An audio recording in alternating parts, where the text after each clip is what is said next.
আবৃত্তি করছি আমার লেখা আর একটা কবিতা। একটু সময় পেলে তোকে নিয়ে আবার লবণ মরিচে জাম ঝাঁকিয়ে খেতাম। চলে যেতাম ভাট ফুলের ঘ্রাণে ঘ্রাণে, বুনো ফুল তুলে তোর বিনুনিতে গেঁথে দিতে। বিনুনি গাঁথতে গিয়েই হেসে গড়িয়ে পড়তাম পেন ফ্রেন্ডের চিঠির ভাষাগুলো উগরে দিতে দিতে। আর তুই দারুণ খবর দিতি, রাহুল দ্রাবিড় বা আফ্রিদি তোর লেখা চিঠির উত্তর দিয়েছে। আমি অবাক হয়ে ভালোবেসে তোর চোখ মুখের উছলে পড়া আনন্দ দেখতাম। যদি একটু সময় পেতাম, আটানার বাটার বন কিনে কজনে ভাগ করে খেতাম। 1 টাকার ক্রিম রোলের দিকে তাকিয়ে আরেক দিন খাবার প্ল্যান করতাম। স্কুলের পাশের ভ্যানের জম্পেশ আচার মাখার দিকে চোখ গেলেই তোর শাসন মাখা ধমকে চোখ ফিরিয়ে নিতাম। কিন্তু চোখটা কিছুতেই ফেরাতে ইচ্ছে হতো না রংচটা জিন্সের প্যান্ট পরা, লাল শার্টের বোতাম খোলা যুবকের দিক থেকে। সময় পেলে আবার সেই এক ঝলকে দেখা ঘটনা বারবার মনে করে হেসে গড়াগড়ি খেতাম। সময়টা যদি পেতাম, কোগ্রাসে একবেলায় গিলে ফেলতাম তোর কাছ থেকে আনা 3 গোয়েন্দার নীল অশরীরী বইটার মলাট সমেত। একটা নতুন ক্যাসেটের জন্য তোকে নিয়ে পুরো রোজায় অপেক্ষা করে চান রাতে জোরে বাজিয়ে নাচতাম। এবার আবার সময় পেলে জ্যাকসনের জাস্ট পিলে পিলে গানটা ঠিকঠাক শিখে নিতাম। তোর বাড়িতে আন্টির হাতের অমৃত সম বাদামি করে ঘিয়ে ভাজা গাজরের হালুয়া খেতাম। তোকে নিয়ে এসে আমার মায়ের হাতের পরোটা ভাজা সাথে বাঁধাকপি গোশ খাওয়াতাম।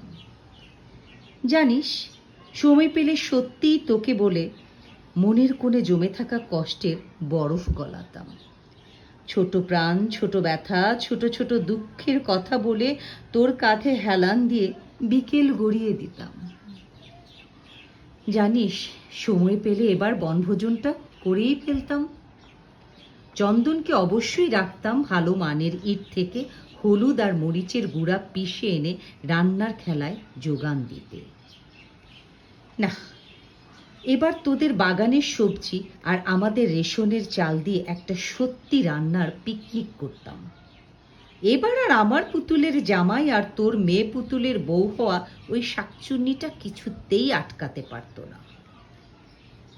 এবার সময় পেলে নিয়ম নীতি ভেঙে মাসুদ রানা আর মিলসেন বুন পড়তাম। মার খেয়ে সোজা হয়ে তোর পাশে বসে হাড় জোড়াতাম।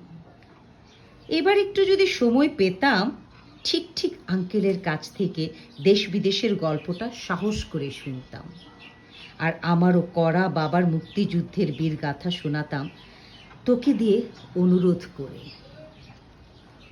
এবার সময় পেলে গানের ডালিতে নাম পাঠাতাম, চুরি করেছ আমার মনটা গানটা শুনতে চেয়ে। লজ্জার মাথা খেয়ে ফয়সলকে একটা উড়ো চিঠি লিখতামই তোর হাত দিয়ে। একটু যদি সময় পেতাম, বৃষ্টিতে ভিজতে ভিজতে রিকশায় চড়ে সেগুন বাগিচা থেকে ধানমন্ডি এসে টুটি ফ্রুটি আইসক্রিমটা খেতাম তোর সাথে। এবার টিবেটের এমন জম্পেশ টিম করতাম আমরা, বিরুদা তুষার গঙের চোখ কপালে উঠত। মাকসুদ ভাইয়ের বাসার সুরের ছন্দের সেই রহস্যময় ভুবনে এবার তোকে নিয়েই যেতাম। মেলায় যায়রে গানটার ইতিহাস শুনতাম, না নিয়ে যাবার জন্য যখন তুই খুব ক্ষেপেছিলি। আর পারছি না রে, একটু সময় বের করবি? শুধু তোর হাতটি ধরে একটু চুপচাপ বসে থাকতাম।